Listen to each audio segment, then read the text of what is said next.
Bună, fetelor!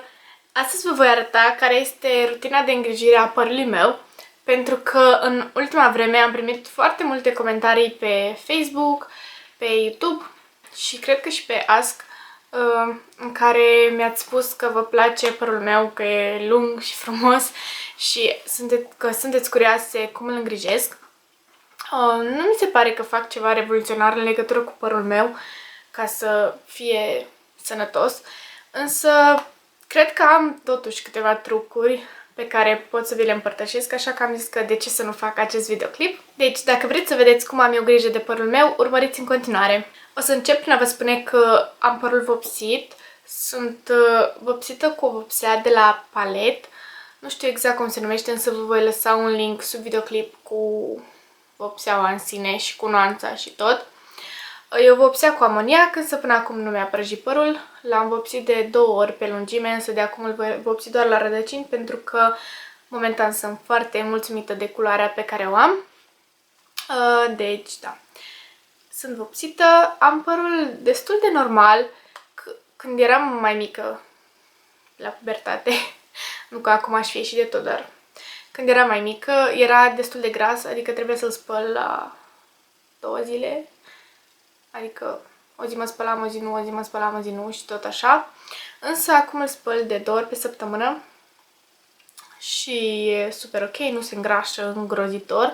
Însă dacă mai am probleme cu sebumul, aplic șamponul Scala Rădăcină și sunt ok încă o zi. Da, deci asta a fost. Sunt vopsită și am un păr normal. Să încep cu produsele pe care le folosesc atunci când mă spăl pe cap.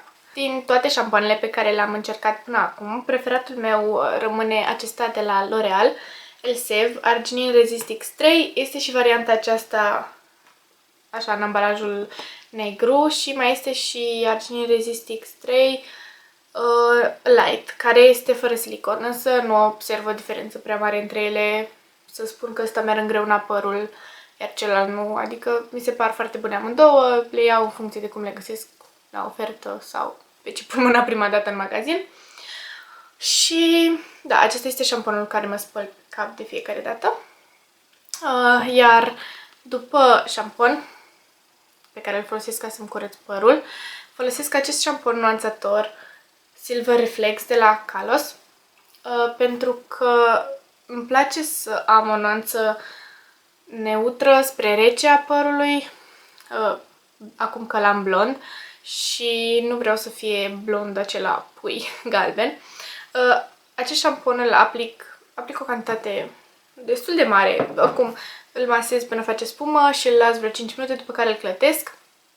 Și nu știu dacă se vede sau nu pe cameră, tocmai m-am spălat pe cap și pe lângă faptul că neutralizează galbenul din păr, îmi lasă și câteva șuvițe mauve, care pe mine nu mă deranjează, pentru că dacă mă urmăriți de mai de mult, știți că iubesc mauve-ul.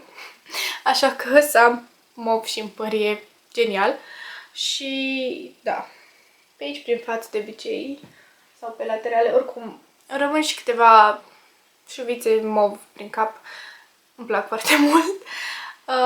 Da, deci m-am spălat cu șamponul normal, apoi cu cel cu reflexe, pentru reflexe argintii. Iar ultimul produs pe care îl folosesc atunci când mă spăl pe cap este un balsam de păr, pentru că altfel îl descurc destul de greu și nu-mi place. Îmi place să am părul foarte moale. Și acesta este balsamul de la șampon, tot Elseve. E un balsam bun, lasă părul moale, ușor de descurcat. Ok, după ce ies din baie, îmi pun părul într-un prosop și îl las așa vreo jumătate de oră să se mai absoarbă din apă. Iar după aceea urmează periatul părului. Eu îl perii cât timp este ud. Mi se pare normal să fac asta, dar știu că unele persoane nu îl perie decât uscat. Oricum, aici intervine ceva diferit față de alte fete, bănesc. Eu folosesc Tangle Teezer. Am un an deja de când o folosesc. Peria mea este cu mauve și roz. Arată încă foarte bine, dacă vedeți. Are câteva fire de păr pentru că tocmai m-am pieptănat. Arată foarte bine, nu este degradată.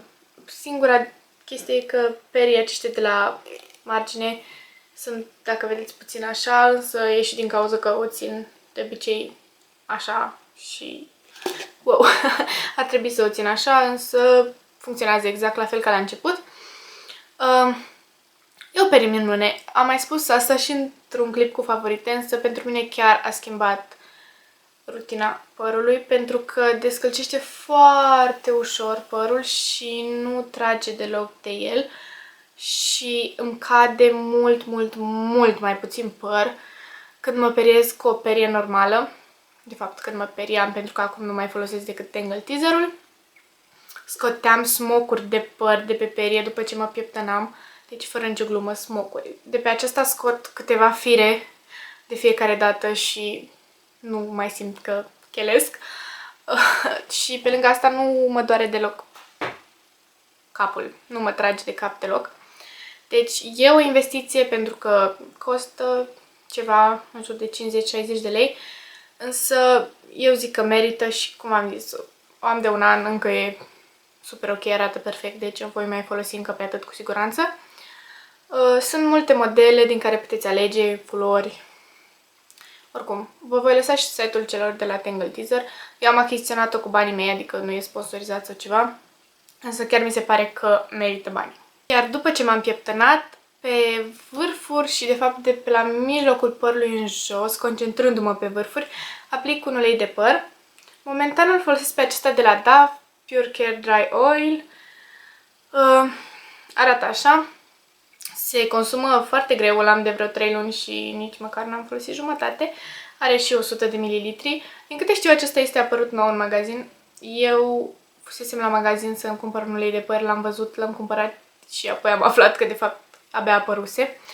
Însă oricum e super bun. Și miroase foarte drăguț. Eu pun de obicei 5 pompițe pe fiecare jumătate de păr, adică 10 pompițe în tot părul. Și cum am zis, se consumă greu, pentru că fac asta la fiecare spălare și de 3 luni eu zic că e super ok.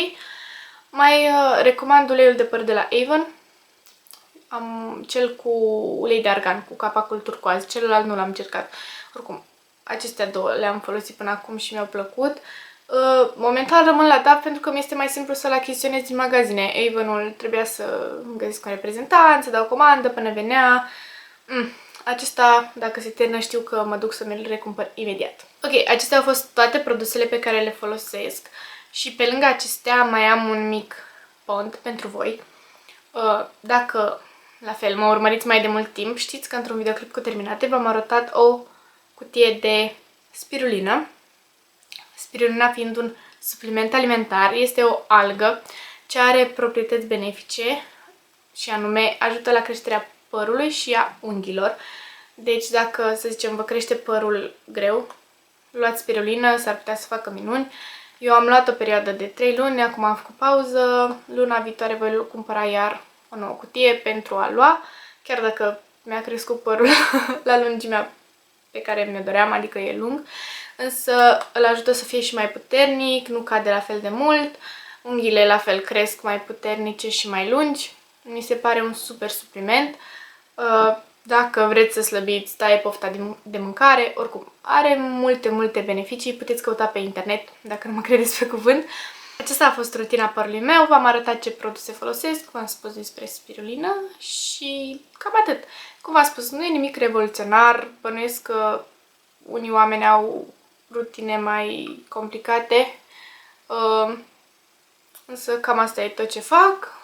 Sincer, n-am mai folosit vreun alt produs de, cred că de jumătate de an încoace. Acestea sunt singurele produse pe care le folosesc și eu zic că părul meu arată destul de bine, mie îmi place foarte mult. V-a plăcut acest videoclip, nu uitați să dați un like, să dați un share și să-mi spuneți și voi în secțiunea de comentarii ce trucuri aveți pentru a vă menține părul sănătos, pentru că sunt foarte curioasă, nu m-am interesat foarte mult cum aș putea să mi-l fac mai frumos, pentru că, cum am spus, momentan sunt mulțumită de starea părului meu. Deci cam asta e tot. Vă pup și ne vedem cât de curând cu un alt videoclip. Pa, pa!